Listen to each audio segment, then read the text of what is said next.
del viernes, así la aprovechan mucho más. Porque hay muchos de ustedes que escuchan la clase grabada, eso ya nos hemos dado cuenta, y no es algo positivo. Y después van al práctico sin saber absolutamente nada y aprovechan la cuarta parte del práctico. ¿Mm? Así que traten de ver la charla antes de ir al práctico el viernes. Bueno, voy a compartir pantalla.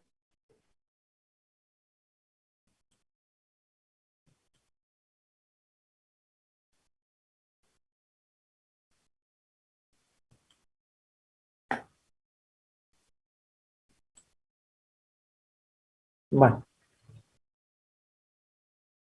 y empezamos, ¿bien? ¿Están listos para escuchar? Sí, doctora. Estamos. Bueno. Sí, doctora. Manejo de la vía aérea. El manejo de la vía aérea es una práctica que todo médico debe saber hacer, tenga la especialidad que tenga. A lo mejor uno, si es ginecólogo o si es gastroenterólogo como yo, no tiene la práctica suficiente de hacer una intubación endotraqueal, pero sí tenemos que saber el manejo de la vía aérea. Yo soy gastroenteróloga y emergentóloga. Como recién les dije que era gastroenteróloga, pero también soy emergentóloga, hice las dos especialidades. Así que esto lo tienen que saber hacer.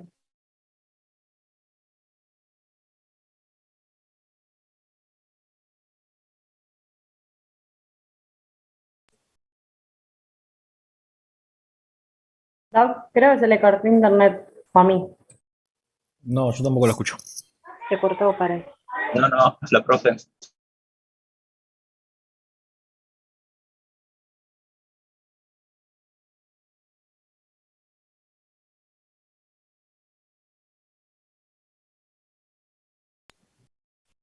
Doctora, perdón, pero no te escuchamos. Se cortó, me parece. Ahí se desconectó.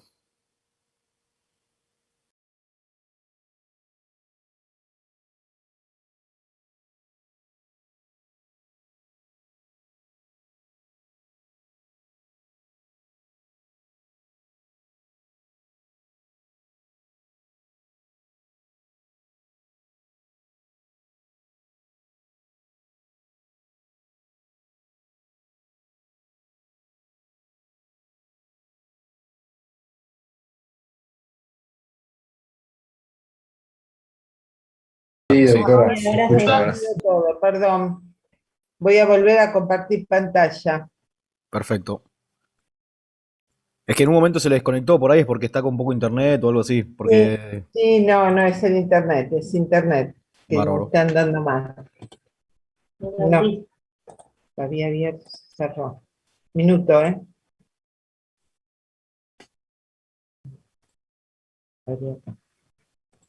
No Esta.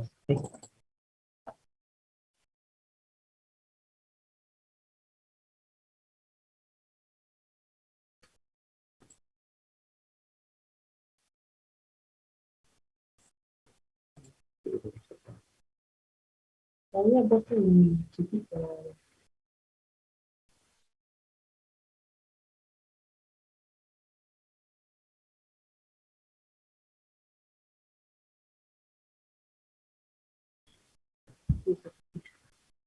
Hola, ¿me escuchan ahí?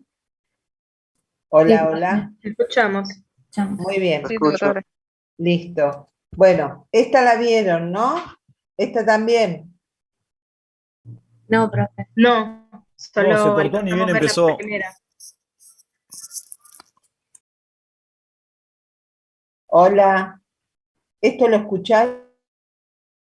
No, no lo escuchamos. No, La no, primera no clase. llegó a dar no. nada en la clase. Llegó a Claro. decir que era emergentóloga, gastroenteróloga, y ahí se cortó y que todos Hola, ¿me teníamos que... escuchan ahí o no? Sí, Sí, se doctora, ahí escucha. se escucha. Se le corta y va. Bueno, Capaz si apaga la cámara, le gasta un poco menos de internet. ahí. Apagar la cámara. Ahí. Ahí. A ver, ¿ahí me escuchan bien? Sí, la escuchamos bien.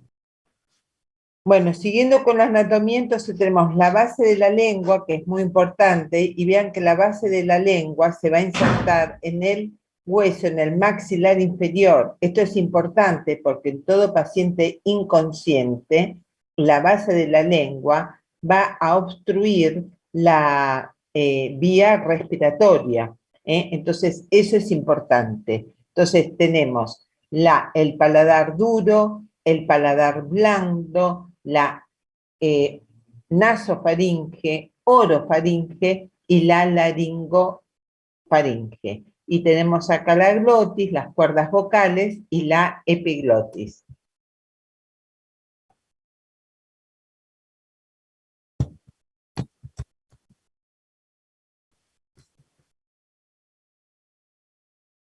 ¿Ahí me escuchan ustedes? Sí, doctora, se la escucha. Sí, doctora, se escucha perfecto. Sí, escuchamos, sí, sí. Bien, entonces ahora vamos a ver un poco, hablar de lo que es la respiración. Si ustedes recuerdan, vamos a hablar de la circulación en general, porque esto es importante. Tenemos en el la arteria aorta se va a dirigir a la circulación de todo el organismo y va a regresar a la aurícula derecha a través de la vena cava inferior y de la vena cava superior. En el ventrículo derecho van a ser la arteria pulmonar que va a llevar sangre no oxigenada hacia los pulmones. En los pulmones se va a oxigenar y va a regresar por las venas pulmonares que van a llevar ya la sangre oxigenada a la aurícula izquierda. Y así comienza todo el circuito. Esto es importante porque en los pulmones se va a realizar la ventilación y la difusión. La ventilación es el pasaje, es el flujo de aire entre el exterior y los alvéolos de los pulmones. Entonces, con el aire va a entrar el oxígeno. El oxígeno va a difundir a los vasos sanguíneos pulmonares y de los vasos sanguíneos va a difundir el dióxido de carbono hacia el alvéolo para ser eliminado. Entonces, la difusión es el intercambio gaseoso entre el oxígeno que ingresa y el dióxido de carbono que va a egresar. Luego, el oxígeno va a ser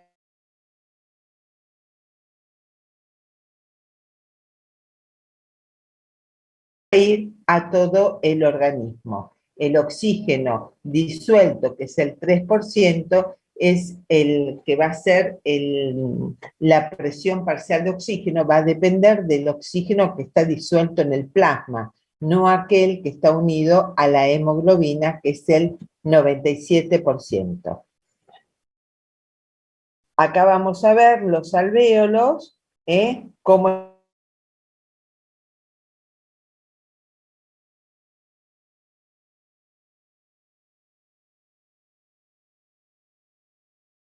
y van a regresar al corazón oxigenada a través de las venas pulmonares.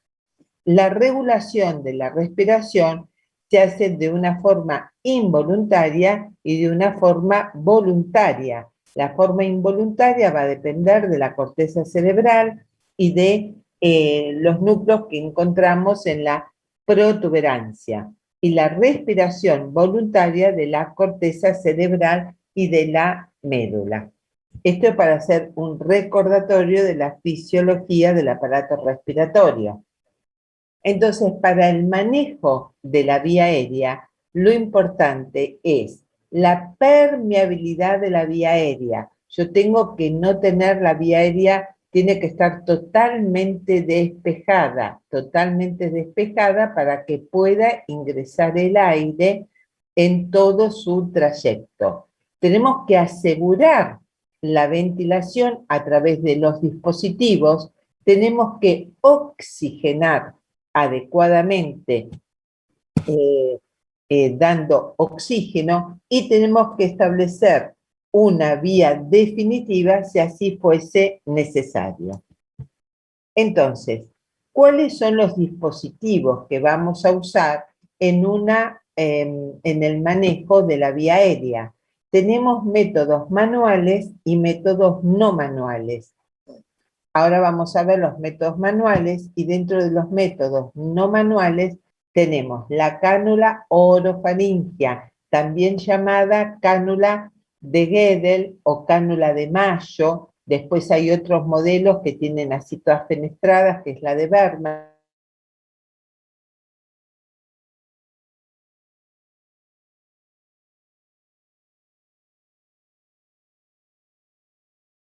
El tubo traqueal para una vía definitiva. Y dentro de los métodos no manuales tenemos los quirúrgicos, que están la punción percutánea cricotiroidea, la cricotiroidetomía, la punción percutánea de la tráquea y la traqueostomía quirúrgica.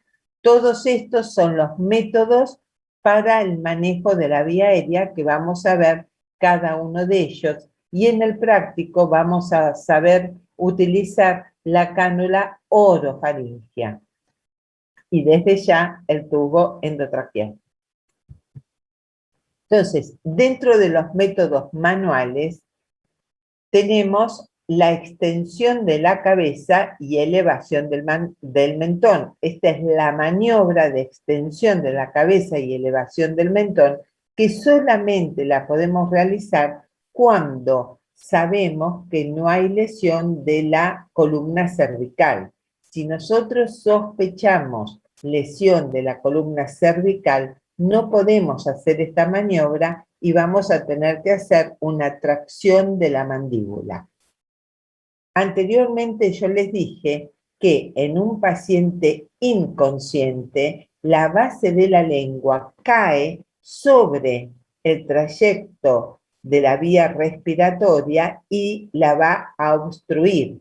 Por lo tanto, con la maniobra de extensión de la cabeza que se realiza colocando la mano sobre la frente y 2 dedos debajo del mentón y elevando el mentón, esta maniobra así tan sencilla, lo que va a hacer es la lengua la va a levantar, la va a elevar y de esta manera desobstruimos la vía aérea.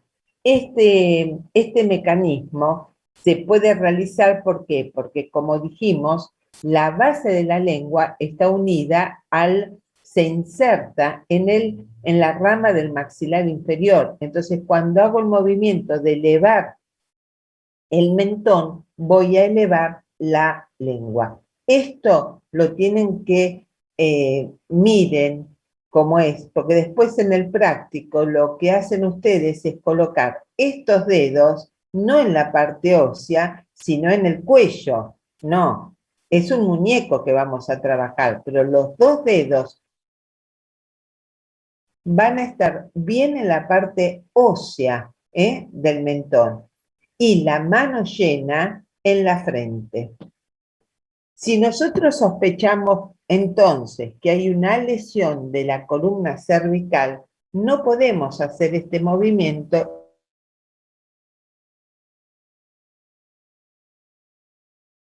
Maniobras es colocando los 4 dedos de la mano por debajo de la rama del maxilar, coloco los dedos pulgares por arriba de los malares o por arriba del mentón y vamos a hacer una tracción hacia arriba y hacia adelante del maxilar hacia arriba y hacia adelante, logrando una subluxación de la mandíbula y de esta manera, sin hacer una extensión de la columna cervical, vamos a elevar la lengua por el hecho que la lengua está insertada en la rama del maxilar.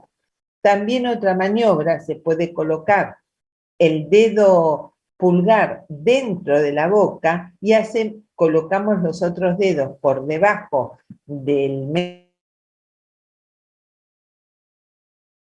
mandíbula hacia adelante y hacia arriba. Y de esa manera vamos a despegar la lengua del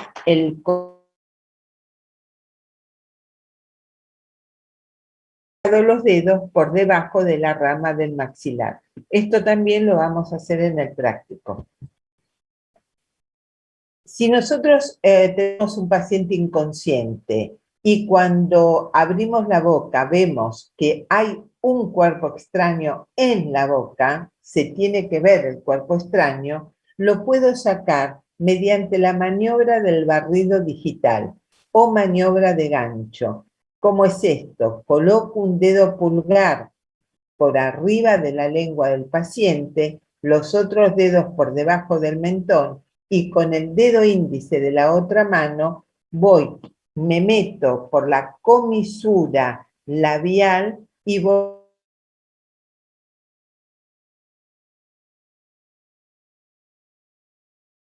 se debe hacer si uno ve el cuerpo extraño. La otra maniobra es de los dedos cruzados o maniobra del monedero. Monedero porque es como se abrían los monederos antiguos con el ganchito. Entonces, se coloca el dedo pulgar y el dedo índice, uno por debajo de los dientes, los incisivos, y el otro sobre la dentadura inferior, y de esa manera se abre la boca. Esto se puede hacer cuando el paciente está inconsciente y está flácido. También, si nosotros hacemos auxilios en una ambulancia, podemos llegar a tener varios aspiradores. Si voy a trasladar un paciente y veo que hay restos de vómitos, de saliva, de cuerpos extraños, se puede utilizar los catéteres rígidos, que solamente es para limpiar la boca, donde no se pueden introducir muy en el fondo. Y entonces con estos catéteres rígidos los podemos utilizar durante muy pocos segundos, 10 a 15 segundos, y no más de 5 segundos en los niños o en los bebés. Si tenemos un paciente que está ya con una vía aérea y tenemos que limpiar la vía aérea, se puede utilizar los catéteres blandos, que para decir cuál es el tamaño del catéter blando que voy a utilizar, se puede ir del lóbulo de la oreja a la comisura labial, y ese va a ser la longitud máxima que yo puedo meter el catéter dentro de la boca. Lóbulo de la oreja a la comisura labial. Y acá tenemos las cánulas. Cánula de Gödel, cánula de Mayo, cánula de Bergman. Estas dos son muy parecidas, únicamente que las cánulas de Bergman tienen unas fenestraciones a lo largo del cuerpo de la cánula que permite a veces una mejor aspiración una vez que nosotros las tenemos introducida en la boca.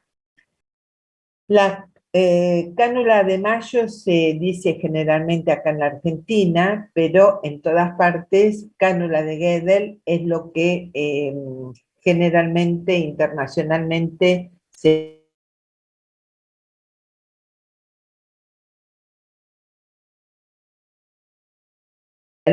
tenemos que tener en cuenta la distancia que hay entre la comisura labial y el ángulo maxilar o el lóbulo de la oreja, y esto nos va a dar la medida de la cánula de Gödel, porque hay de distintos tamaños.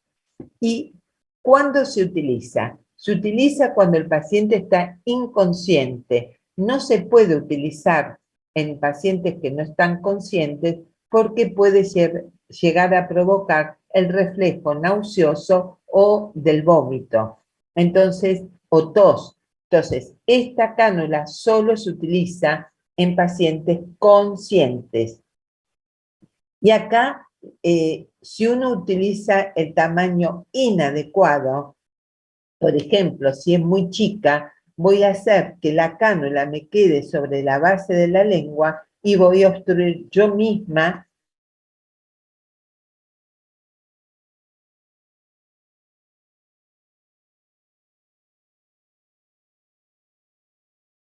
esta copa, que en nuestro país yo nunca la utilicé, es muy parecida, únicamente que tiene un balón distal y tiene un balón chiquito acá, donde nosotros le insuflamos aire para que una vez que esté colocada, insuflamos aire y quede permanente. Pero ya les digo, no es muy utilizada. La más utilizada es la cánula de Guedel. ¿Cómo se coloca? Nosotros nos colocamos detrás de la cabeza del paciente, tomamos la cánula con la mano derecha o con la mano diestra, según si somos con la mano hábil, digamos, la colocamos con la parte cóncava de la cánula hacia la nariz del paciente o hacia nosotros que estamos acá colocados, y vamos recorriendo con el extremo de la cánula el paladar duro. Cuando llegamos al paladar, recorremos así el paladar duro. Cuando llegamos al paladar blando, que lo van a ver en el práctico, es una sensación que nos vamos a dar cuenta, giramos, hacemos un giro de 180 grados para que quede correctamente colocada. En los niños y en los bebés se coloca, no se hace el giro de 180 grados y se va a colocar un bajalengua sobre la lengua y se va a colocar directamente la cánula como corresponde. ¿Me escuchan ahí? Sí, Hola. doctora. Sí, doctora, se escucha bien. ¿Se escucha? Sí, doctora. Bien. Las cánulas nasofaringeas son de silicona y tienen en un extremo cortado en bisel y en el otro extremo tiene como un cuellito para que quede bien dentro de la narina. Estas cánulas también hay de distintos tamaños y pueden ser usadas en pacientes conscientes o que estén semiconscientes, a diferencia de la de Mayo o Guedel, que solamente eran en los pacientes inconscientes. Y también, como hay de distintos tamaños, el tamaño adecuado se toma entre la distancia que hay entre la punta de la nariz y el lóbulo de la oreja. Esa es la distancia que nosotros vamos a necesitar y que se va a introducir. Nos colocamos por detrás del paciente. La parte en bisel la vamos introduciendo dentro de la narina y en general se elige la narina del lado derecho porque es la más grande. Las dos narinas no son iguales. Elijan la narina más grande del paciente, que en general es la derecha. Entonces, podemos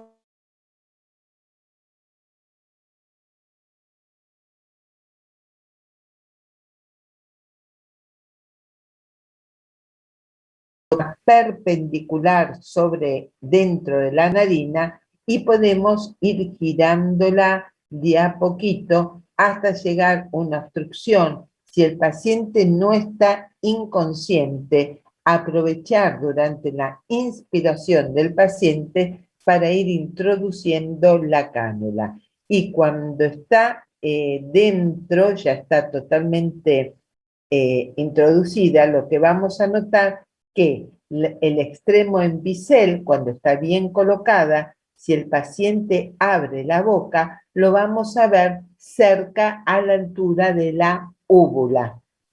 Entonces, Esta es la cánula nasofaringea. Estas son las máscaras laringeas. ¿Me escuchan ahí? Sí, doctora. Perfecto. Las máscaras laringeas tienen un cuff o tienen una máscara que se inflan, se llenan de aire a través de un balón que tiene acá conectado y tiene un tubo con una señal, acá con una marca negra que más o menos es la altura de donde va a llegar el tubo a nivel de los incisivos superiores, y tiene un conector estándar que siempre son de 15 milímetros que va a estar conectado al tubo de oxígeno para que nosotros podamos ventilar al paciente. Entonces, estas máscaras laringeas se han ido modificando con el transcurso del tiempo y se ha logrado cada vez que sean más adecuadas, con mejor comodidad, y algunas ya tienen un tubo como para poder drenar la parte gástrica. Ahora las vamos a ver. ¿Cómo se coloca? Debo agarrar la mascarilla como si fuese un lápiz. Me coloco detrás del paciente. Lo coloco como un lápiz y lo voy introduciendo dentro de la cavidad bucal y con el índice voy empujando el tubo hacia abajo. Cuando queda colocada, tiene que quedar por delante de la glotis, por delante de la laringe, acá, queda bien por delante de las cuerdas vocales para que circule el aire. Y entonces, una vez que está colocada, voy a insuflar aire para que esta mascarilla o este cup se llene de aire y quede totalmente insertada en la faringe frente a la laringe, y de esta manera nosotros vamos a ventilar el paciente con oxígeno para que se pueda oxigenar. Esta es una mascarilla muy moderna que se llama IGEL, que no tiene una, ¿cómo se llama? No tiene el CUS para inflar, pero sí tiene una máscara de gel que cuando está colocada dentro del organismo, este gel se va a solidificar, se va a dilatar, y de esta manera queda ajustada en la hipofaringe. Pero a su vez tiene un tubo que es un canal gástrico, por donde nosotros podemos drenar todo lo que viene del esófago. Vamos a drenar las sustancias del esófago. Y a través del canal aéreo podemos llegar a ventilar al paciente. La mascarilla Fast Track, esta es una mascarilla que es muy buena porque permite una buena intubación endotraqueal. Está formada también por una mascarilla, es así en forma de J, tiene una parte metálica, tiene una manopla metálica para que yo la pueda utilizar, y a través de un tubo endotraqueal que es distinto a los otros tubos endotraqueales, un tubo endotraqueal especial, voy a colocarla dentro de este tubo metálico para que pueda oxigenarse al paciente. Y va a tener dos balones, uno para el CUF, para la mascarilla, esta para el CUF, y el otro, esta para el tubo endotraqueal. Pero cuando coloco el tubo endotraqueal, debo sacar la mascarilla. Esta mascarilla se coloca de la siguiente manera. También la voy a agarrar de la manopla, me voy a colocar detrás del paciente. El paciente no necesariamente tiene que estar con la cabeza en hiperextensión, como cuando yo hago una intubación endotraqueal. La voy colocando siempre con el cuff desinflado, ¿no? La voy colocando y cuando llego a una ranurita que es de color negra, que está a la altura de los incisivos, ahí teóricamente el cuff va a estar por delante de la laringe. Entonces, una vez que yo lo tengo bien colocado, lo voy a través del baloncito, de este balón, voy a inyectar aire para que el cuff quede totalmente sellando a la laringe.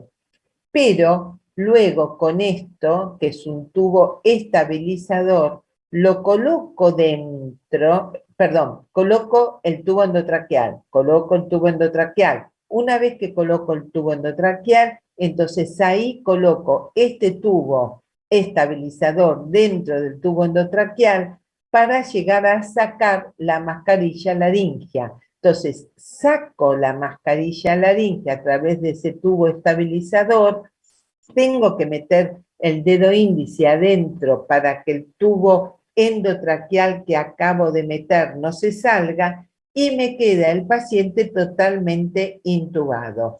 Esta mascarilla laringea Fast Track se utiliza en una vía aérea difícil. Vía aérea difícil. Por eso es importante saber manejar esto, que desde ya en general lo manejan los emergentólogos y los anestesiólogos.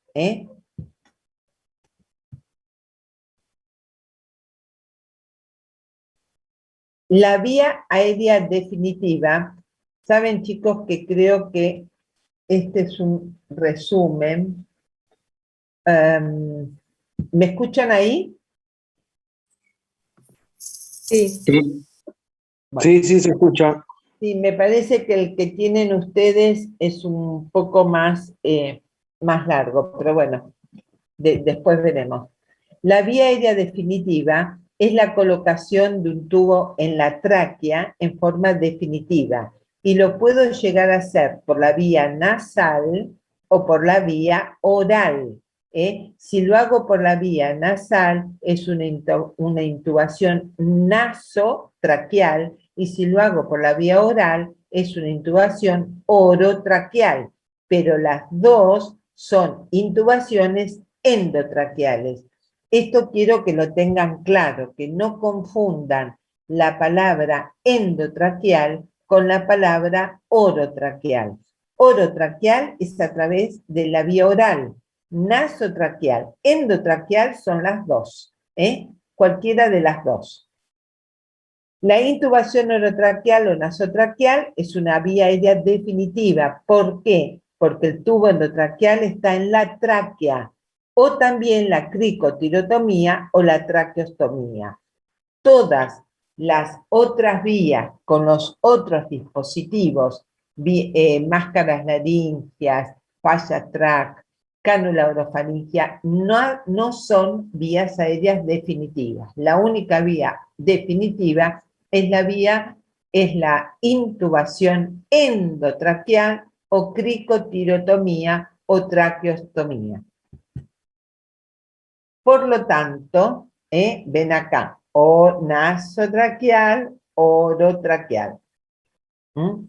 Y esta mantiene la vía aérea y una de las ventajas mayores que tiene es que protege la vía aérea para evitar la aspiración. Esa es la gran ventaja, es la única que la intubación endotraqueal, la única que protege la vía aérea de las secreciones bronquiales. Tanto la máscara laringea como el combitubo, el tubo laringeo, no van a proteger la vía aérea. Cuando inicié todo esto, que me había quedado sin internet y demás, puse esta charla que es un poco más corta. Así que finalizo esta charla, pero después les voy a mostrar algunas diapositivas más que ustedes van a tener en la suya para que puedan entenderla cuando hagan el repaso. La intubación orotraqueal. ¿Cómo se hace una intubación orotraqueal? Para tener una intubación orotraqueal, lo primero que tengo que hacer es preparar el material, preoxigenar al paciente, posicionar al paciente lo mejor posible y hacer el pasaje del tubo con la confirmación de su colocación y luego el manejo de la post-intubación. Entonces, para seguir, esta es la orotraqueal. Entonces, ¿cuáles son los materiales que yo tengo que tener?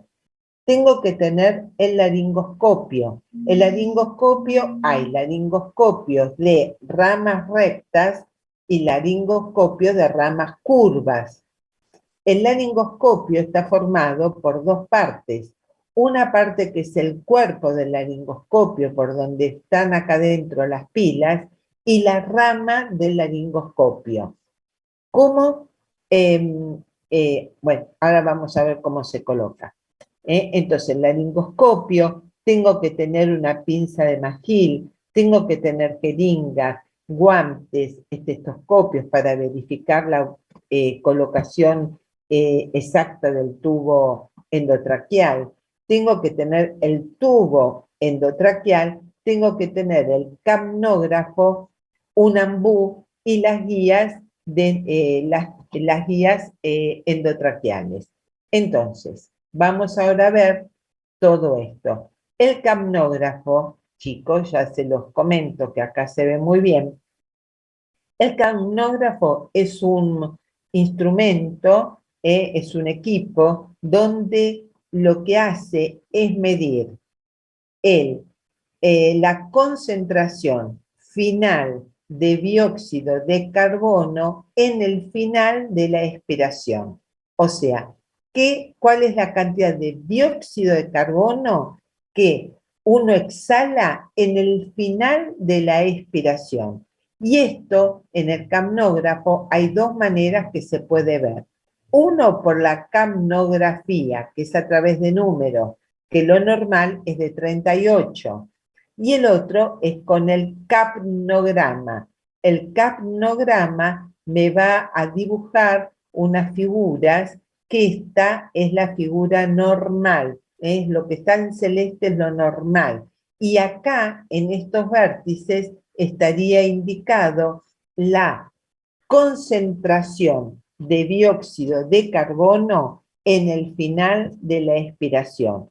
¿Por qué es importante esto? Porque cuando yo tengo al paciente intubado, me tengo que fijar esto en el capnógrafo y si yo veo una línea recta y no veo este diagrama, este capnograma, significa que estoy en esófago, porque si estoy en esófago no voy a expirar dióxido de carbono. ¿Está? Pero esto también lo vamos a ver. El tubo endotraqueal. El tubo endotraqueal es un tubo que también está cortado en bisel en uno de sus extremos.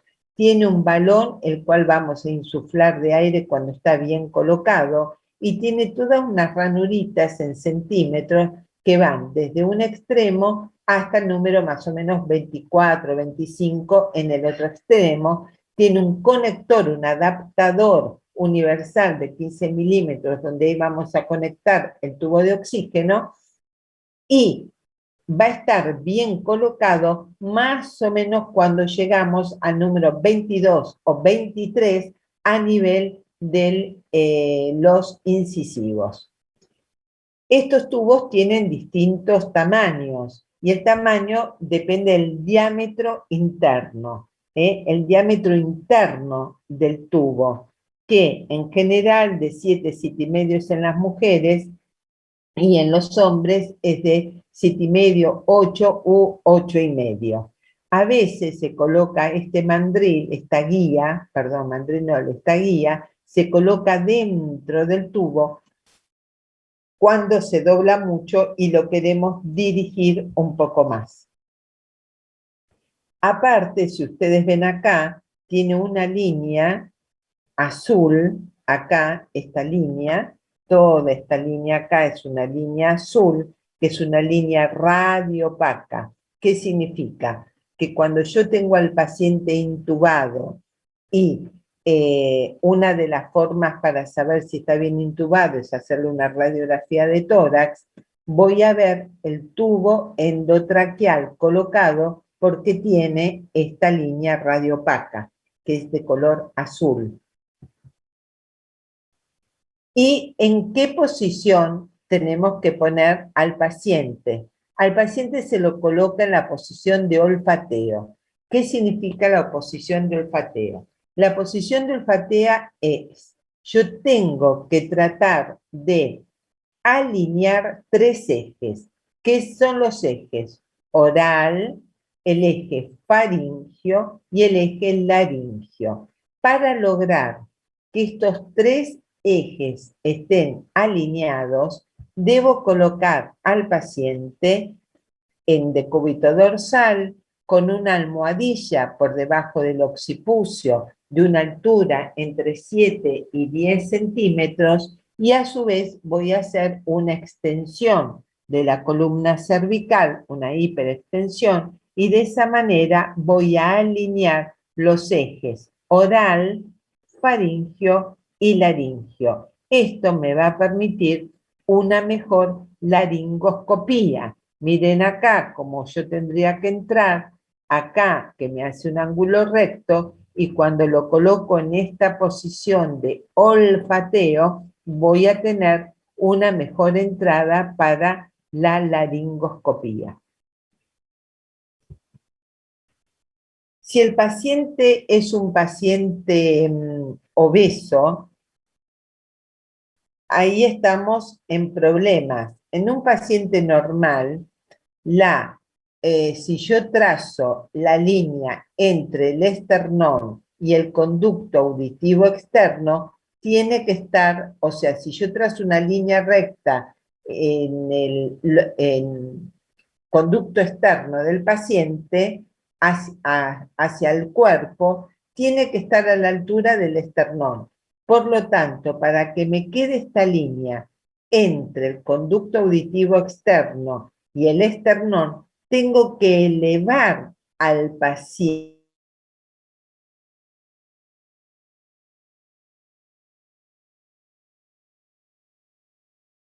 colocarle almohadillas debajo de la cabeza para que quede el esternón a la altura del conducto auditivo externo. Si no, miren dónde me queda acá, me queda acá.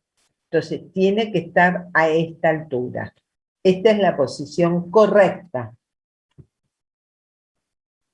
Una vez que nosotros tenemos colocado al paciente en la forma correcta, lo tenemos que preoxigenar. Lo tenemos que oxigenar con el ambú, que ya vamos a ver cómo se utiliza, y tenemos que tomar el laringoscopio, que yo les dije que tiene 2 partes. Una parte, un cuerpo y una rama. Con la mano izquierda voy a agarrar el laringoscopio y con la mano derecha voy a colocar, acá hay una ranurita y acá acá hay una hendidura y acá hay una ranurita, y tengo que colocar esta hendidura sobre esta ranura en forma paralela. Una vez que yo coloqué la rama, verifico que tenga luz, que las pilas están acá adentro, porque si no, cuando ingreso no veo absolutamente nada. Esto se tiene que hacer cuando yo preparo el material, que haya pilas y que esta luz encienda. Entonces, con la mano izquierda agarro el laringoscopio, el cuerpo del laringoscopio, con la rama que esté mirando los pies del paciente, hacia los pies del paciente. Yo estoy colocada detrás de la cabeza del paciente. Y cuando coloco el laringoscopio, primero lo tengo, les dije, ¿no? 5 a 3 minutos, oxigenar. Y una vez que yo tengo el laringoscopio, me meto con el laringoscopio por la comisura derecha, voy a llevar la lengua hacia la izquierda, haciendo fuerza hacia el cuerpo del laringoscopio y no haciendo muñequeo.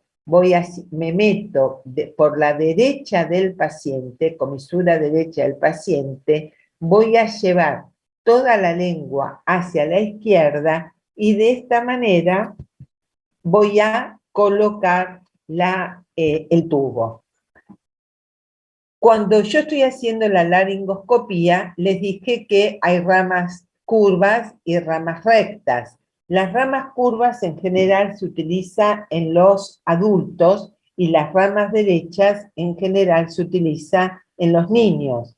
¿Me escuchan? Hola. Sí, doctora, se escucha. Bien. No, les pregunto porque tengo miedo que se corte el internet y que esté hablando sola. Bien. Entonces, cuando yo introduzco la rama derecha, voy a llegar, voy a ver las cuerdas vocales, voy a ver allá en el fondo la tráquea, voy a ver la epiglotis y voy a colocar la rama curva, si es que estoy usando rama curva, entre la epiglotis y la lengua del paciente, y la base de la lengua. Ahí la tengo que colocar. Si es una rama derecha, la tengo que colocar por arriba de la epiglotis. Tengo que arrastrar, tengo que elevar la epiglotis. En cambio, si es la rama curva, es entre la epiglotis y la base de la lengua, que este lugar se llama valécula. Valécula, acá, valécula. Es entre la epiglotis y la base de la lengua, es la valécula. En cambio, con la rama recta, elevo directamente a la epiglotis. ¿Ven? La agarro directamente. En cambio acá queda entre una y otra. Miren, acá está. Acá vemos las cuerdas vocales, vemos la glotis. Esta es la base de la lengua y yo tengo que colocar acá el laringoscopio. Y cuando yo veo esto, entonces en este momento coloco el tubo endotraqueal. Y miren cómo se ve acá la línea radio-opaca, que es esa línea azul.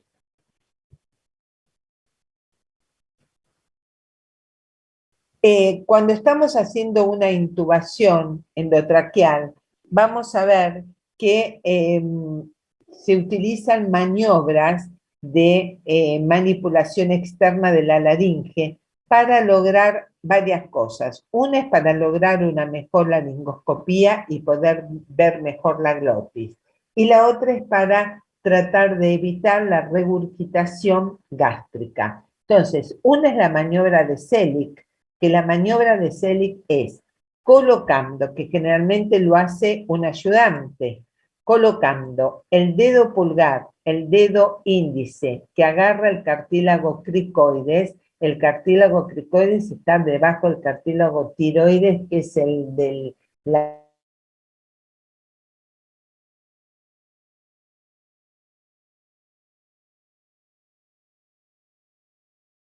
región dorsal, para que obstruir el esófago e impedir la regurgitación. Esta maniobra se hace en forma frecuente y la solicita el anestesista o el médico que esté haciendo la endoscopía para impedir la regurgitación gástrica. La maniobra de Burke-Barb no es un nombre propio de un señor, sino que cada letra tiene un significado. Y esto es haciendo presión sobre el cartílago tiroides, no sobre el cricoides, sino sobre el tiroides, que es haciendo presión hacia abajo, backward, que es la B, upward, hacia arriba, hacia abajo, hacia arriba y hacia la derecha. Backward, upward y rightward. Entonces, back. Y P es de presión. Esta maniobra es para lograr una mejor laringoscopía. Entonces, vuelvo a decir, maniobra de Selig es para impedir la regurgitación gástrica y la maniobra de Bach es para una mejor visualización de la laringe y lograr una mejor laringoscopía. Entonces es una presión sobre la cartílago tiroides hacia abajo, hacia arriba y hacia la derecha. Estas maniobras están en discusión, igualmente es muy, pero muy utilizada, principalmente la de Selig, se utiliza mucho, y después cada médico, cada emergentólogo, cada anestesiólogo, según su experiencia, las va a solicitar. Pero la última que se hizo o que se hace es la manipulación externa bimanual modificada, que es que el anestesista le solicita al ayudante que coloque su mano sobre la laringe y él va a hacer los movimientos sobre la laringe para lograr una mejor visualización de la glotis, siempre apoyada sobre el cartílago tiroides. O sea, es una maniobra de Barth modificada que no se hace directamente con el dedo pulgar y el dedo índice, sino que la va manejando. Una vez que nosotros estamos en la laringoscopía, entonces vamos a ver esto, que son las cuerdas vocales, la glotis, allá por abajo la tráquea, los anillos de la tráquea, esto es la epiglotis, allá está la base de la lengua y nosotros tenemos que colocar la rama entre la epiglotis y la base de la lengua.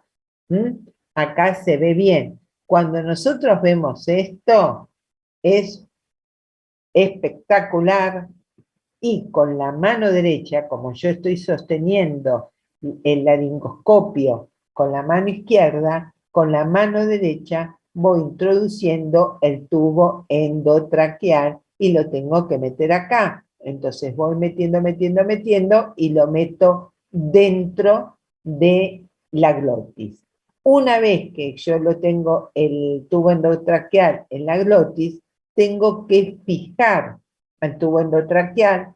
Previamente un ayudante va a verificar sobre ambos campos pulmonares que esté dentro de la tráquea, y de esta manera oculta ambos campos pulmonares y el epigastrio para ver si estoy en campos pulmonares o estoy en el epigastrio. Puede ser también que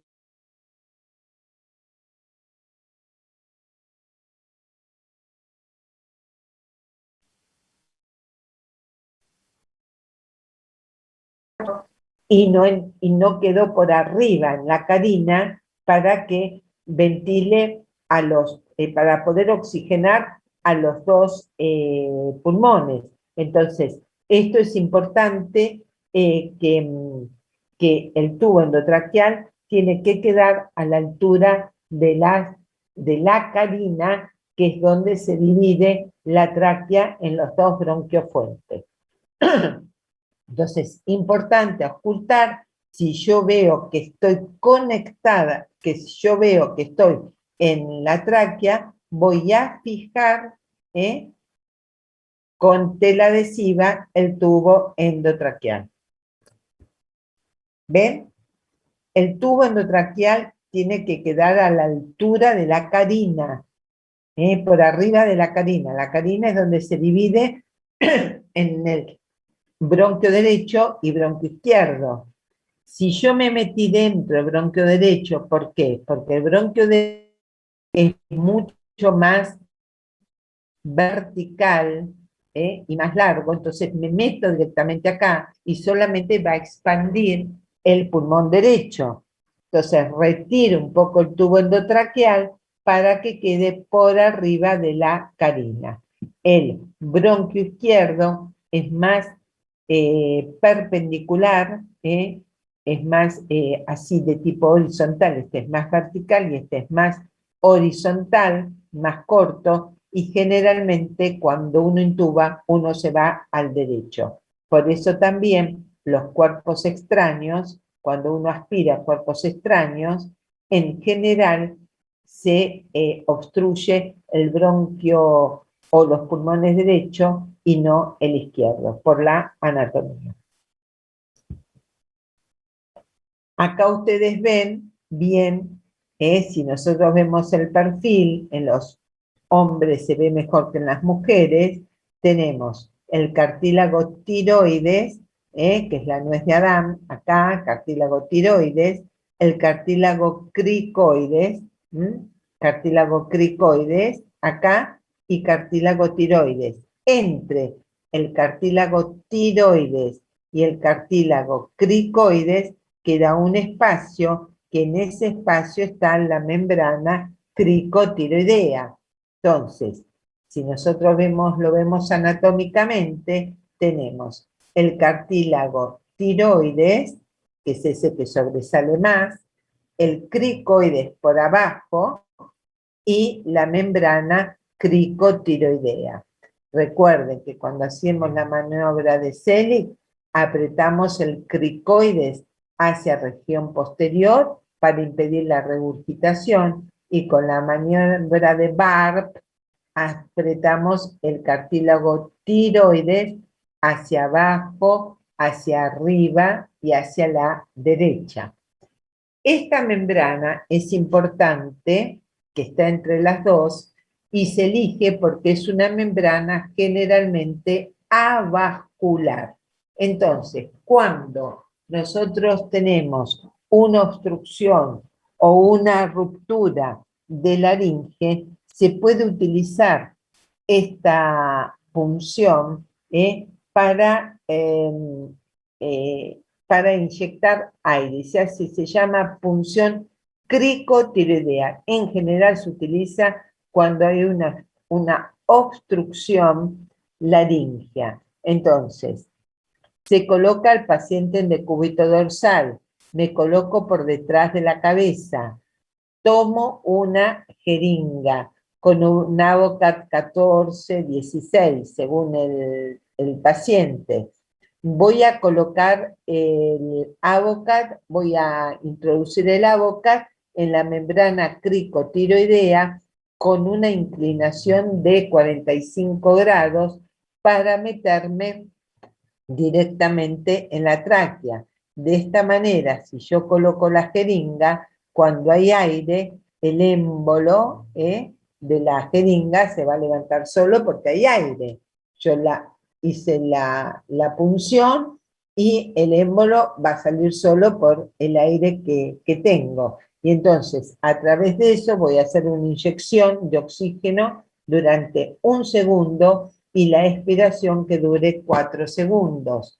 Esto se hace en periodo, no se puede hacer una punción cricotiroidea más de 30-40 minutos. Esto es una punción que se hace en una emergencia y se debe saber hacer. Esto es lo que hacen habitualmente en las películas que le colocan la Vic.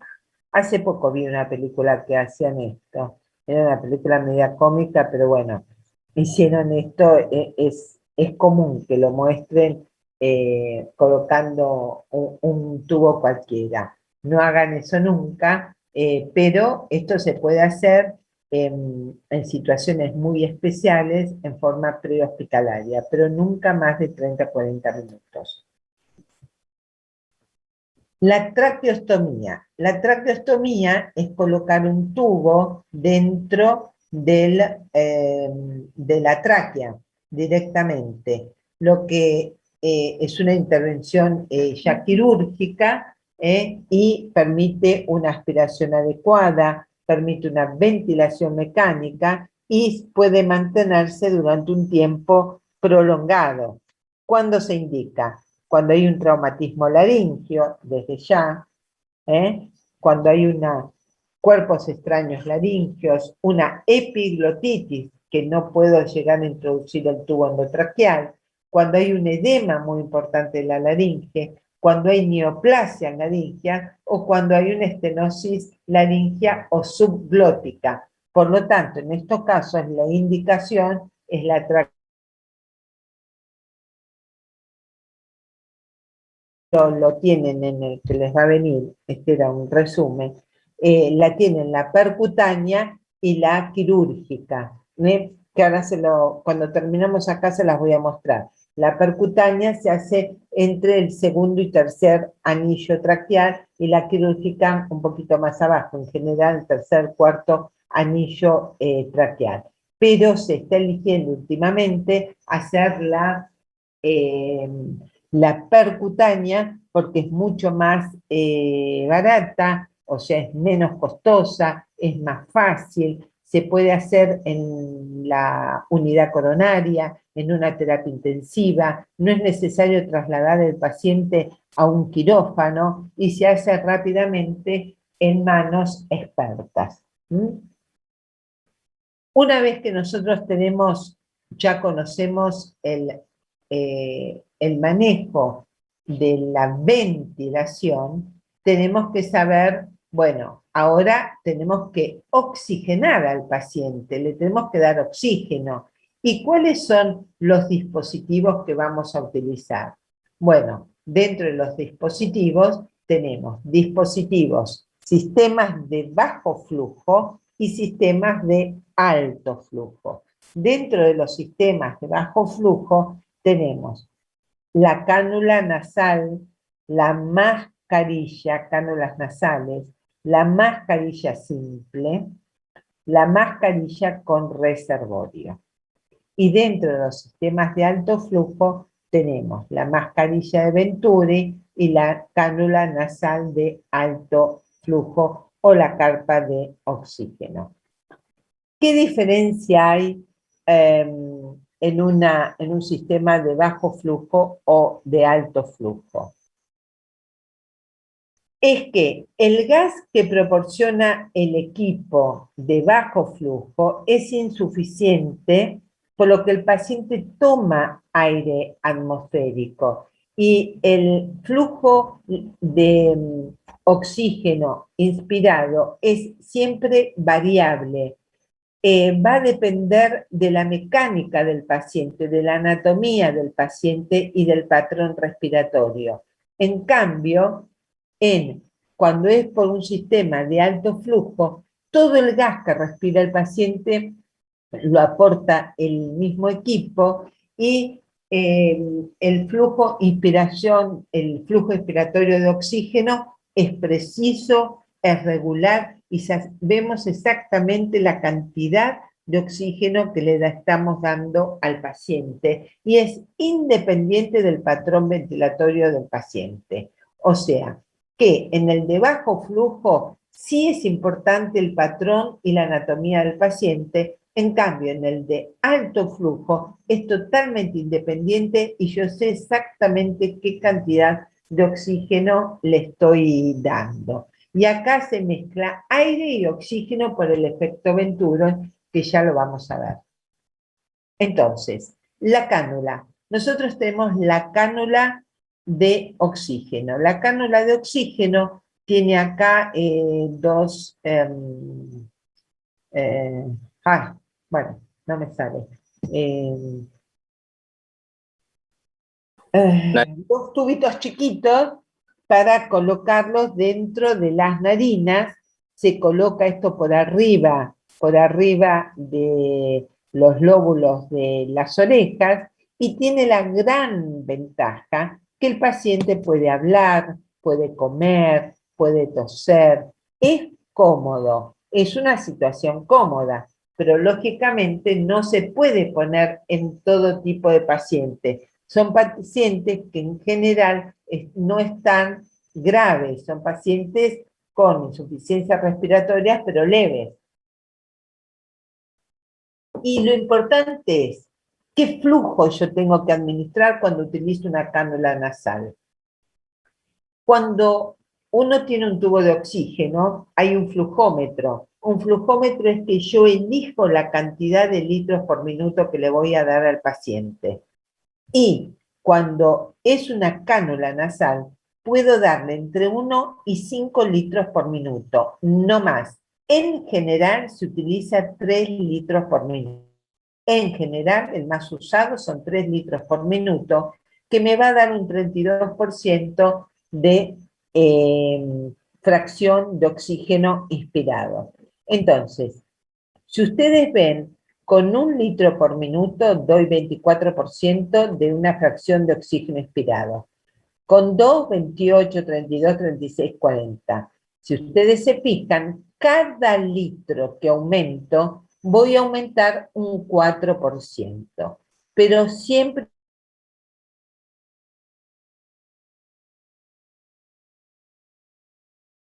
estoy dando un 40% de fracción de oxígeno inspirado. Esto es importante. Y en general se utiliza 3.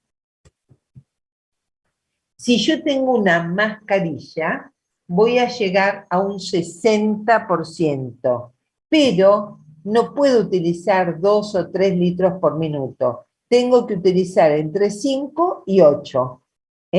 Con 5 o 6 litros por minuto es entre un 40 y un 45, 6 y 7, 45, 50, y hasta 8 litros por minuto llego a un 60%. O sea, de 5 a 8 litros por minuto cuando estoy usando una mascarilla. Estas cosas es muy importante, chicos, que ustedes las sepan, aunque tengan la especialidad que tengan. Ustedes se van a recibir dentro de poco y seguramente van a empezar a trabajar en un sistema de emergencia, en una guardia, y cuando le colocan una mascarilla facial al paciente, tienen que saber cómo van a manejar el flujómetro. Esto en general lo hacen los enfermeros, pero no es bueno que los enfermeros sepan utilizar una mascarilla o una cánula nasal y ustedes como médicos voy a colocar entre 5 y 8 litros por minuto y me va a dar no más de 60% de fracción de oxígeno inspirado. Cuando ven las mascarillas, tienen agujeros que por ahí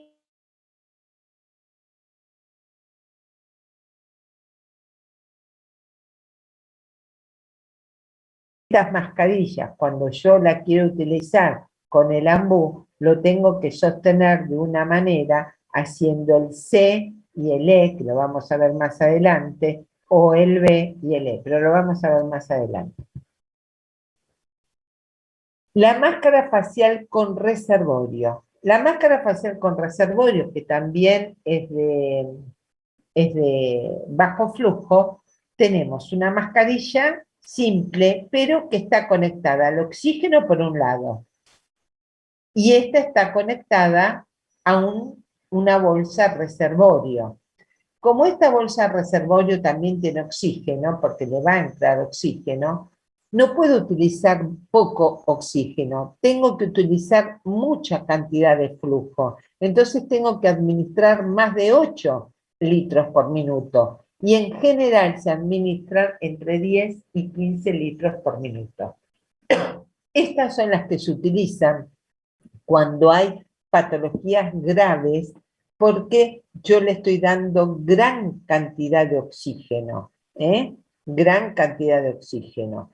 Y estas mascarillas facial con reservorio hay de 2 tipos, de una reinhalación parcial, o sea que reinhala su dióxido de carbono, y la que no tiene, y otra que no tiene reinhalación, pero no se usan más estas con reinhalación parcial, así que les voy a mostrar directamente la que se usa, y es que entra el oxígeno, acá hay unas válvulas que no permiten que el dióxido de carbono reingrese, entonces siempre va a circular oxígeno y el carbono que se exhala no reingresa en el tubo de oxígeno.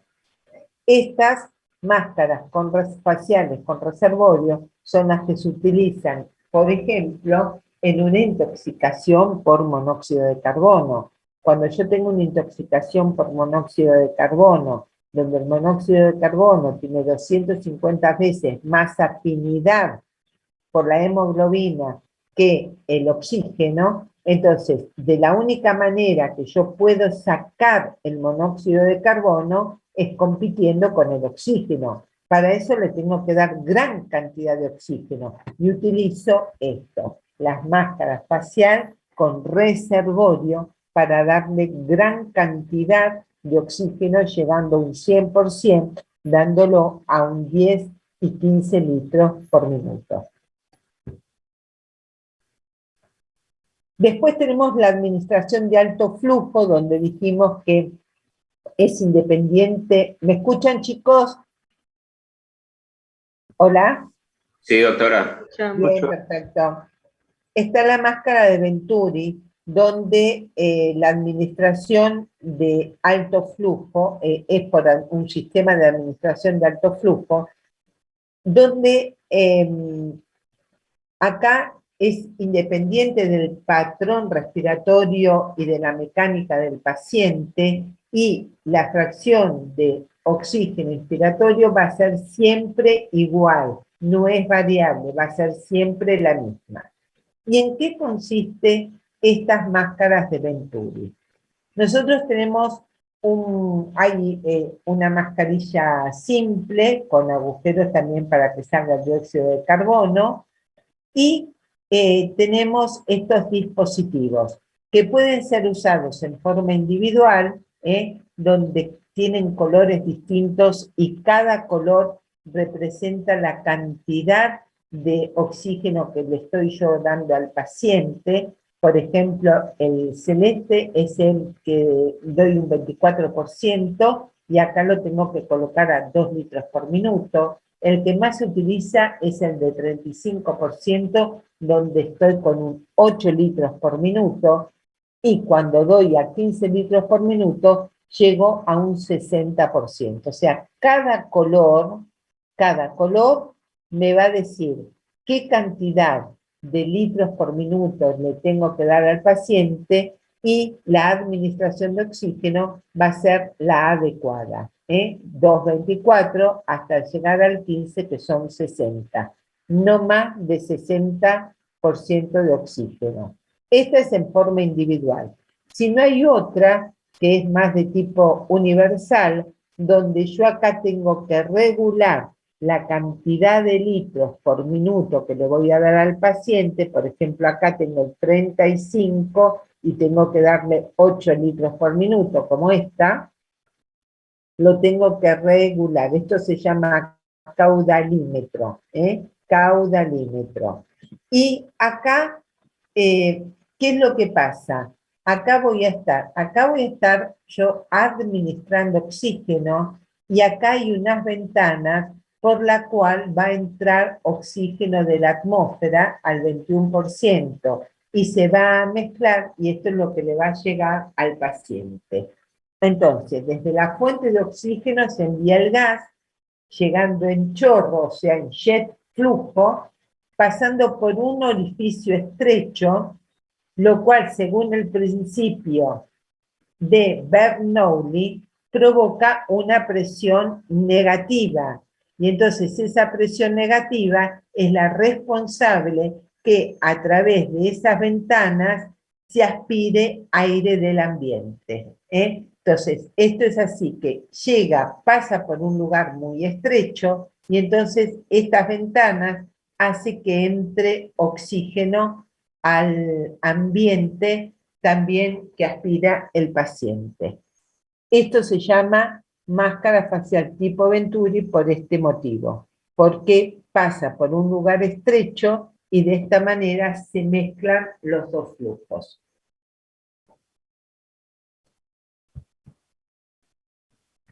Resumiendo, miren acá el sistema de alto flujo, es hasta un 50, un 60 no más, y podemos dar pocos litros por minuto, hasta 15 litros por minuto, y esto siempre es igual.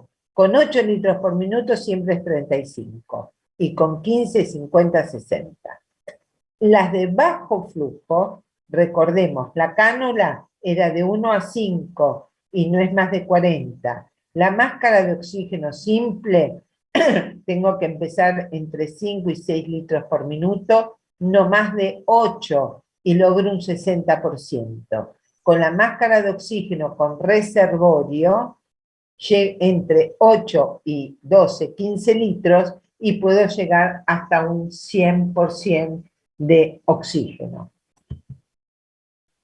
Y acá lo interesante, esto que también lo vamos a ver en el práctico, que esta es la bolsa, válvula, máscara, bolsa, máscara, válvula. Esto es un balón autohinchable, yo lo aprieto y se desinfla, una válvula y una máscara. Entonces, esto se llama ambú. El ambú es conocido en todas partes, pero el ambú es un nombre comercial, es un nombre de lo que lo fabricó, es nombre comercial. Esto se llama bolsa, válvula, máscara, pero nadie lo llama bolsa, válvula, máscara, sino que todo el mundo lo llama ambú.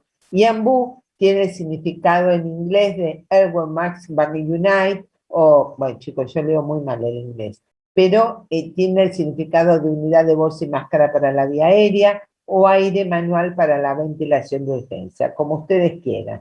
Pero ambú es el nombre comercial, pero todos lo vamos a llamar ambú.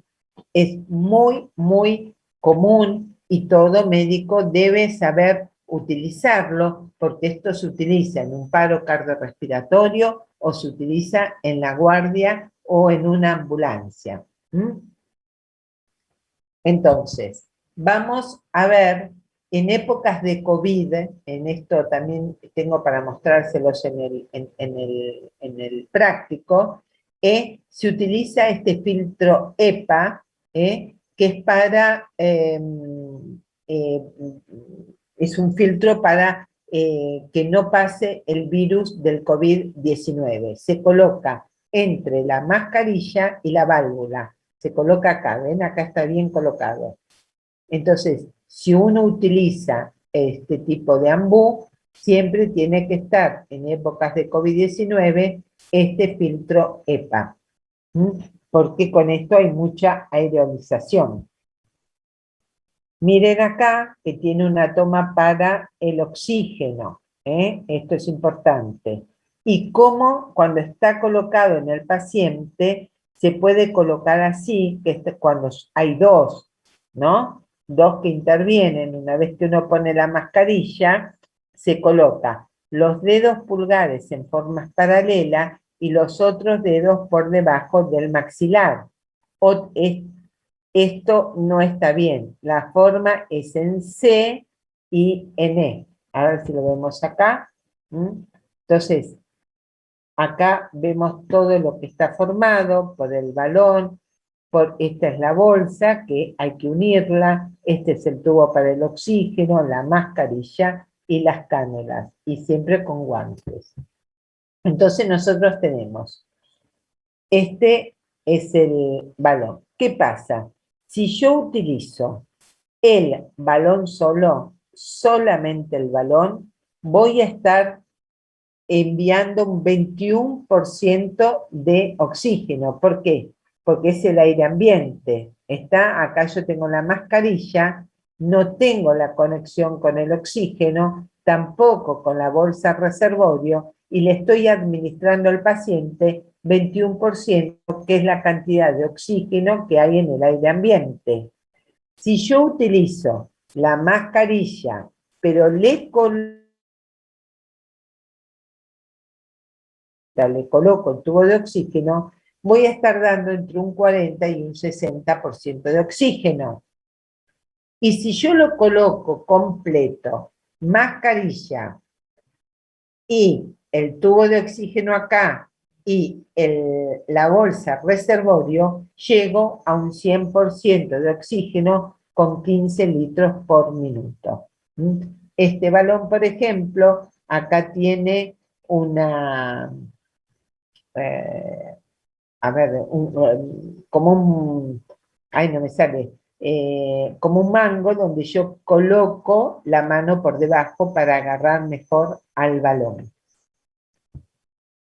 La forma correcta es, ven acá está el EPA, la forma correcta es colocando los dedos en C, que es el pulgar y el índice, cerrando la mascarilla, y los otros dedos por debajo del maxilar. Los dedos por debajo del maxilar y en C alrededor de la mascarilla. Acá tengo la técnica en C y en E.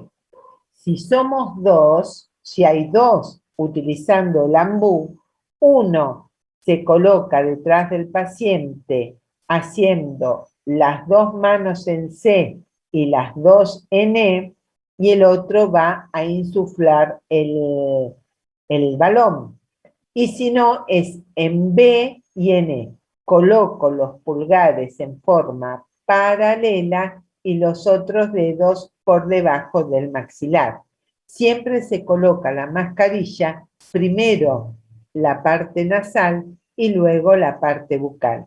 Desde ya hay distintos tamaños y hay que ver cuál es la que corresponde más. Siempre tenemos que tener varios tamaños para ver cuál es la más correcta, porque no puede quedar ni corta ni demasiado larga, porque si no, no se va a fijar bien la mascarilla en la región nasobucal.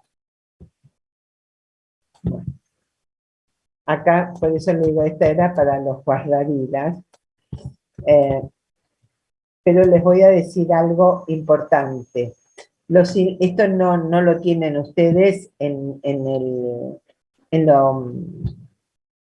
su chat, pero no importa, en su clase, pero se los voy a decir. Este es un tubo de oxígeno. El tubo de oxígeno siempre tiene que ser pintado del mismo color. Acá en Argentina es pintado de blanco y tiene una cruz griega que es de color verde. Siempre tiene que estar en la ojiva, tiene que estar etiquetado qué tipo de gas tiene. Cuando son todos verdes, en general es oxígeno industrial, que no es oxígeno medicinal.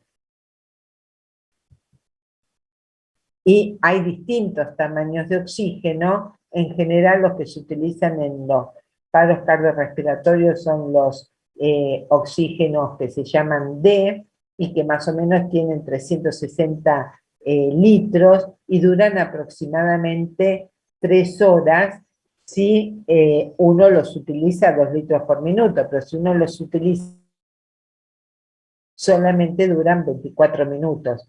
Esto es importante y en general esto está escrito en el tanque.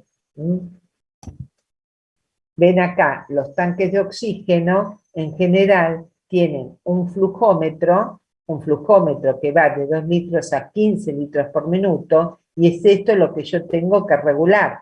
Y tienen un manómetro donde dice cuál es la presión que tiene el oxígeno.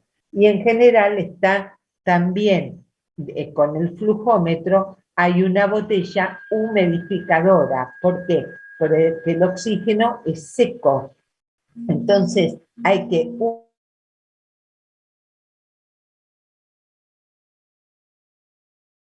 o la nasofaringia. Entonces, generalmente se utiliza con una botella humidificadora.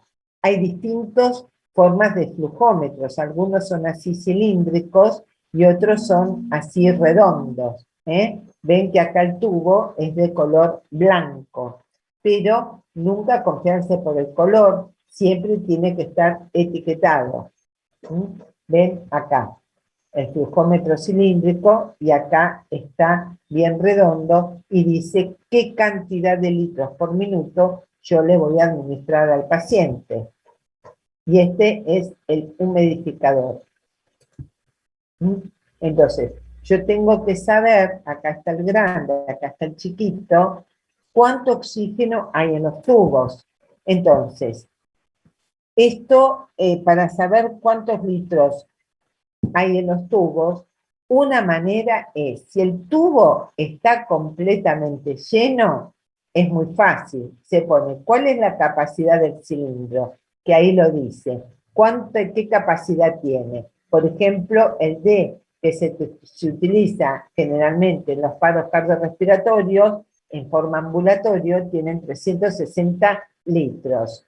Si yo lo estoy usando, si lo voy a usar a 6 litros por minuto, tengo que poner, la duración es una regla de 3 simple, 360 dividido 6, este oxígeno, este tubo de oxígeno de 360 litros me va a durar 60 minutos si lo utilizo a 6 litros por minuto. Si este oxígeno lo utilizo a 15 litros por minuto, me va a durar 24 minutos. Entonces siempre tengo que esta cuenta de regla de 3 simple me va a servir solamente si está completamente lleno y yo digo, bueno, tengo que hacer un traslado. ¿Cuánto tiempo me va a durar este cilindro? ¿Está? En cambio, si es un tubo que ya fue utilizado, hay otra fórmula, que es la presión del manómetro, que me está midiendo el manómetro, con la presión del manómetro, la presión residual, que generalmente hay una presión residual, nunca queda vacío totalmente los cilindros, y queda una presión residual que más o menos es de 200.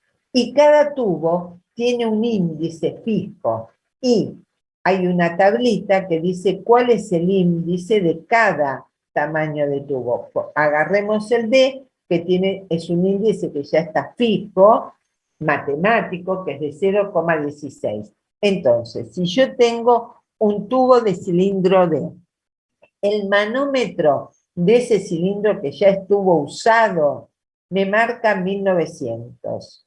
Tengo una presión residual que dice que es de 200. Tengo un índice de tubo que es de 0,16. Y lo voy a usar a 4 litros por minuto. Tengo que poner 1900, o sea, la presión del manómetro menos la presión residual por el índice del tubo sobre los litros por minuto. Y esto es de 68 minutos. Significa que este tubo a mí me va a durar 68 minutos. Esta fórmula sirve cuando está usado. En cambio, esta fórmula solamente es cuando está el tubo lleno. Por lo tanto, los pasos del manejo de la vía aérea, los pasos son la permeabilidad de la vía aérea. Yo tengo que tener una vía aérea permeable. Para tener una vía aérea permeable, tengo métodos manuales y métodos no manuales. Los métodos manuales son la extensión de cabeza y elevación del mentón, si no tengo traumatismo cervical, y si tuve un traumatismo cervical, tengo que hacer la subluxación de la articulación maxilotemporal a través de la tracción de la mandíbula. Eso es la manual, y las no manuales eran a través de dispositivos como las cánulas, orofaringia, nasofaringia, mascarilla facial, tubo laringio o la mascarilla fast track y el combitubo. ¿Cómo oxigeno adecuadamente al paciente? Con los sistemas de bajo flujo o con los sistemas de alto flujo. Y si esto no alcanza, tengo que hacer una vía definitiva, que la vía definitiva es la intubación endotraqueal, ya sea orotraqueal o nasotraqueal, o directamente tengo que hacer una punción cricotiroidea o una traqueostomía percutánea o una traqueostomía quirúrgica. La quirúrgica directamente es en quirófano. Como les dije antes, el manejo de la vía aérea lo tiene que saber hacer todo.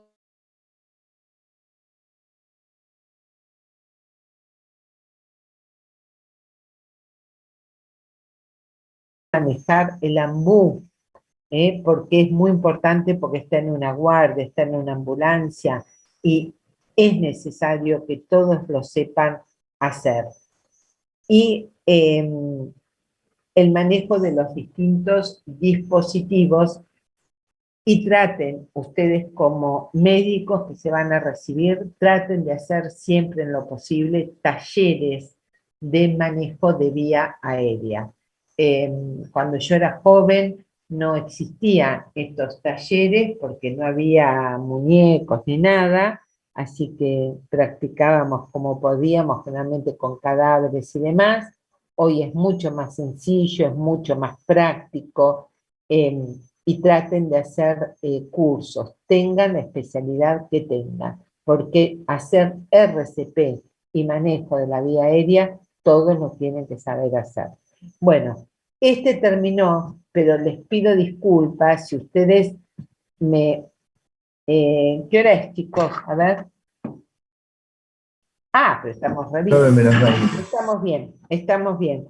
Les quiero mostrar algo porque este era no era para ustedes, era para otra. A ver si puedo, si me sale y les voy a mostrar algo. Pero por las dudas que yo descajete todo. ¿Quieren hacer alguna pregunta?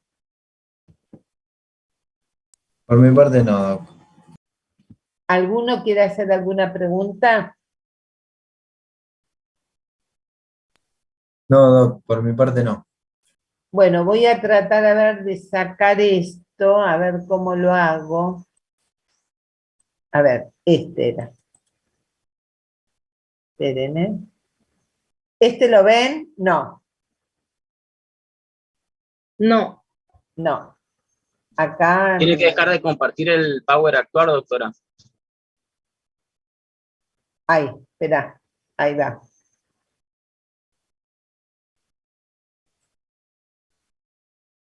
No, no. Esperen que ya me voy a, ¿qué quiero es este?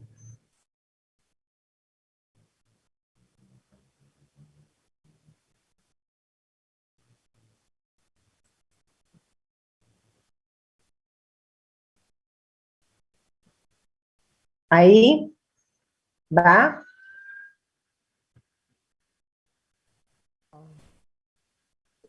No, seguimos viendo la clase todavía. A ver, espera, este. Tiene que dejar de compartir pantalla y volver a compartir.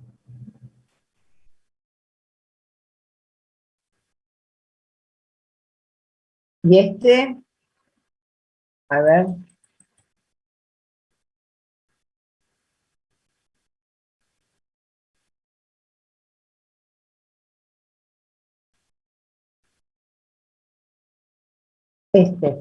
Este. ¿Están viendo ahí? ¿Hola? sí lo vemos.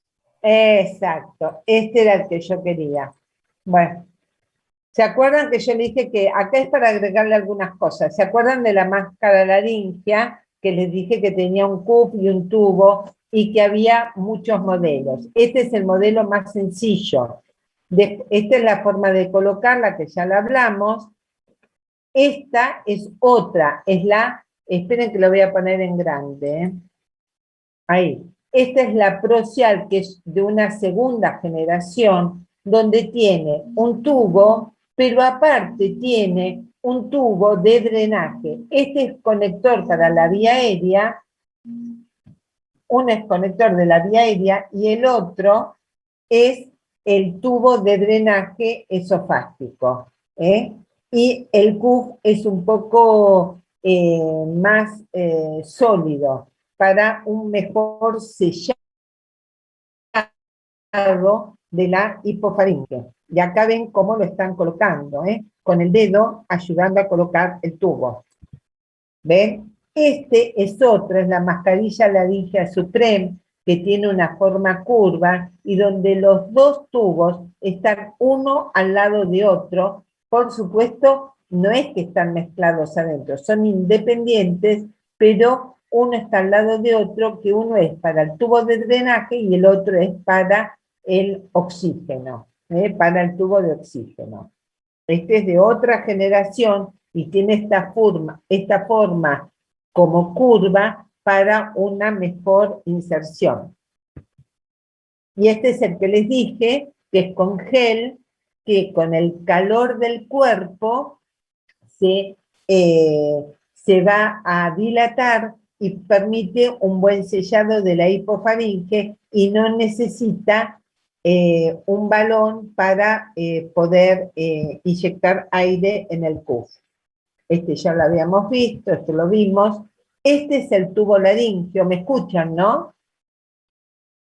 ¿Hola? Sí, te escuchamos. Bien, este es el tubo laringio, donde tiene dos CUF, uno que es faringio y el otro que es esofágico, donde también se coloca como una mascarilla laringea, pero tiene dos tubos, por lo tanto un balón y donde se van a insuflar los dos balones al mismo tiempo. Este es el combitubo. El combitubo, ven, tiene dos tubos. Un tubo que se llama el número 1 y el tubo número 2. El tubo número 1 es el que va a tener unas fenestraciones, acá son 8 agujeritos que tiene, y está cerrado en su extremo inferior. El otro, que es el tubo número 2, no tiene ningún agujerito y está abierto en su extremo distal. Tiene dos balones, uno faringio y uno traqueoesofágico. El faringio es el más grande y más o menos hay que inyectarle unos 100 mililitros de aire, y en el otro, que es más chico, unos 15 mililitros de aire. Cuando yo lo coloco, que se coloca en la misma forma que una mascarilla laringea, lo voy a colocar y generalmente lo voy a colocar en el esófago. Como generalmente la mayoría de los casos se inserta en el esófago, voy a colocar el ambú en el tubo número 1, que es el que tiene los agujeritos y que está cerrado atrás, en la parte inferior. Y entonces a través de la laringe va a ventilar. Si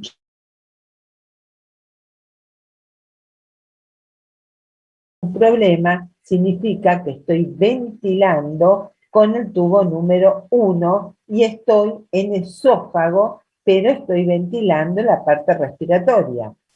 Si yo en esta posición veo que no se expanden los pulmones, tengo que cambiar el ambú al tubo número 2. ¿Por qué? Significa que me metí en la tráquea, y si me metí en la tráquea no voy a tener estos agujeros y voy a ventilar directamente con el extremo que está abierto y estoy en la tráquea. Entonces, es muy fácil, yo lo coloco. Primero lo coloco en el número 1. Si veo que se expanden, ya digo, estoy en esófago, pero estoy ventilando a través de los agujeros en la parte ventilatoria. Si veo que no expanden los pulmones, significa que me metí bien en la tráquea y tengo que cambiar el ambú al tubo número 2.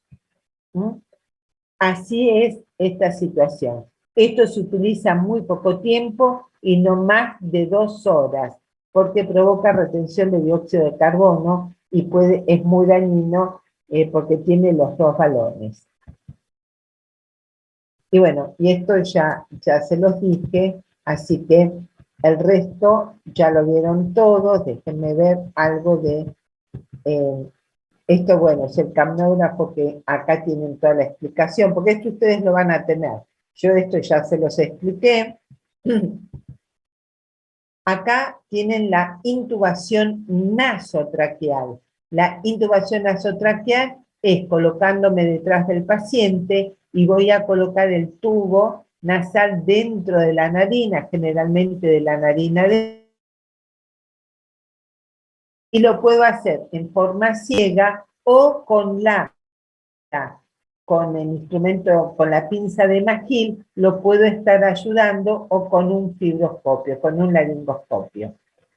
Esta técnica de la intubación nasotraqueal generalmente se realiza cuando tengo una vía difícil, generalmente por una gran protrusión, por ejemplo, una macroglosia, donde yo no puedo hacer una intubación orotraqueal. Entonces elijo la intubación nasotraqueal. ¿Y a qué llamamos vía aérea difícil? La vía aérea difícil es cuando yo no puedo realizar una buena laringoscopía, cuando yo no puedo intubar o cuando yo no puedo ventilar. Entonces, cualquiera de estas cuestiones es una vía aérea difícil. Se dice que una intubación endotraqueal es difícil cuando una persona experta en intubación, un anestesista, lo intenta 3 veces o tarda más de 10 minutos. Entonces, eso es una intubación endotraqueal difícil. Una laringoscopía difícil es cuando no llego a observar las cuerdas vocales. Entonces, si no llego a ver las cuerdas vocales, no puedo intubar. Y cuando a veces una ventilación difícil, cuando no puedo mantener una saturación de oxígeno mayor a 90%, o de revertir los signos de ventilación con una mascarilla a presión positiva y un oxígeno a 100%. Entonces, una vía aérea difícil, en general, voy a tener que utilizar la mascarilla facial o la face trap. Si un anestesista tiene tiempo de evaluar una vía difícil antes de un acto quirúrgico, hay una regla mnemotécnica que se llama Lemon, que es look, mirar la parte externa. Veo, miren todas estas malformaciones genéticas, una gran cifosis. Ya de por sí, viendo esto, ya voy a tener una intubación difícil. La E, evaluar el 332, ahora lo vamos a ver. La M de Malampati, la O de una obstrucción del cuello por un absceso, por un tumor, y la movilidad del cuello. Entonces, ¿cuál es la regla 332? La regla 332 es, si yo tengo abierta la boca, coloco 3 dedos dentro de la boca, me tienen que entrar. Si no me entran 3 dedos, ya puedo decir que voy a tener dificultad. Tengo que tener 3 dedos entre el hueso hioides y el mentón. Y tengo que tener 2 dedos entre la escotadura tiroidea y el piso de la boca. 3, 3, 2. Después, con la boca abierta, tengo que tener 3 centímetros entre los incisivos. Ya menos de 3 centímetros es una intubación difícil. Malampati, hay 4 grados.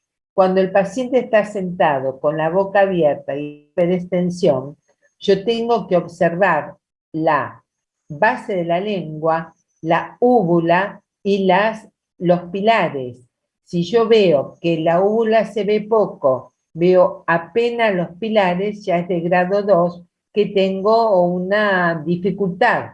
Ya cuando no veo la úvula y casi ya no veo los pilares, es muy dificultosa y directamente cuando no veo absolutamente nada, solamente el paladar duro, es casi imposible una intubación y tengo que pensar ya en intubación ya de tipo quirúrgico. La clasificación de Comac-Lean es si yo puedo ver las cuerdas vocales. Si observo el anillo glótico en su totalidad, es una intubación fácil. Cuando solo se observa la comisura o mitad superior del anillo, ya es una intubación difícil. Directamente, cuando no lo veo, es muy difícil, y ya directamente, si no veo ni siquiera la epiglotis, es totalmente imposible. Después está la escala de Patila-Andretti o distancia tiromentoniana, la distancia entre el paciente sentado con la cabeza extendida, la distancia entre la tiroides y el mentón. Tiene que ser aproximadamente de 6,5 centímetros. Menos de esos centímetros ya estamos hablando de una intubación difícil. Después está la distancia externo-mentoniana, de más o menos tiene que ser 13, 12 centímetros. Menos de eso ya es difícil. Entonces, cuando hay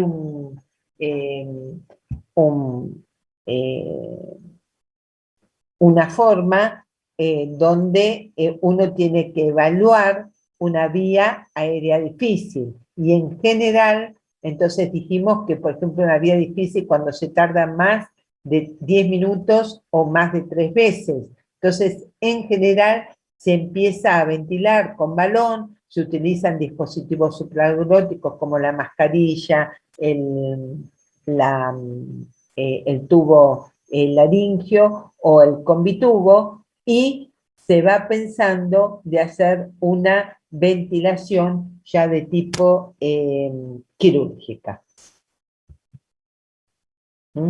Y la vía quirúrgica es la punción cricotiroidea, esto ya lo vimos, esto que ya se los mostré, y lo otro que le quería mostrar era la cricotirotomía por incisión, que ya hay un kit para esto, o para un kit para la traqueotomía percutánea, que ven ustedes. La cricotiroidectomía se realiza entre la tiroides y el cricoides, que es en la membrana cricotiroidea, que es avascular. Si yo voy a hacer una traqueostomía percutánea, en general es en el primero o en el segundo. Y una traqueotomía definitiva generalmente es ya en el tercer espacio intertraqueal. Y estos kits son los que sirven, pero para esto se hace una incisión y se va dilatando, la tráquea. Se va dilatando con esta técnica, que es la técnica Qualiga-Blurrino, que es la que se hace mucho en nuestro país. Se va metiendo primero un Avocat, después se utiliza siempre en la membrana, y después se va colocando el dilatador, que como ven va de más finito a más grueso, y con esto se va dilatando para después recién colocar el tubo endotraqueal, se saca este dilatador y se coloca el tubo endotraqueal. Y queda así, estos kits. Esto es una traqueostomía percutánea. Acá es donde se realiza, y bueno, y el resto ya lo tienen todo visto, que esto lo hemos visto. Esto se los quería mostrar.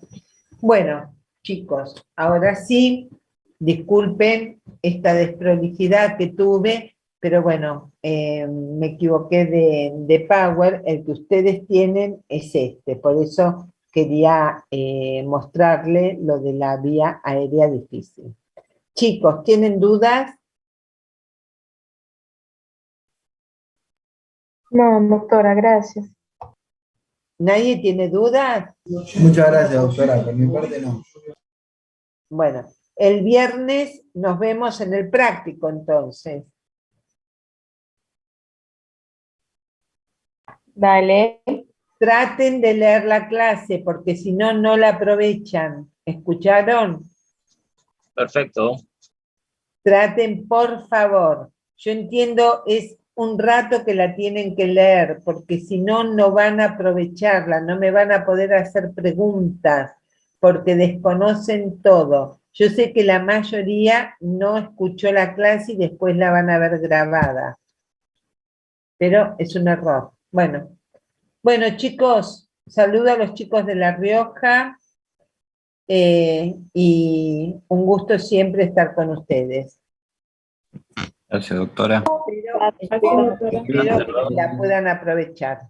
Y el práctico espero que sea interesante. Bueno, abrazo y nos vemos el viernes. Listo. Hasta luego. Chao, Chao, doctora, hasta gracias. luego. Hasta luego. Hasta luego, doctora. Nos vemos el viernes.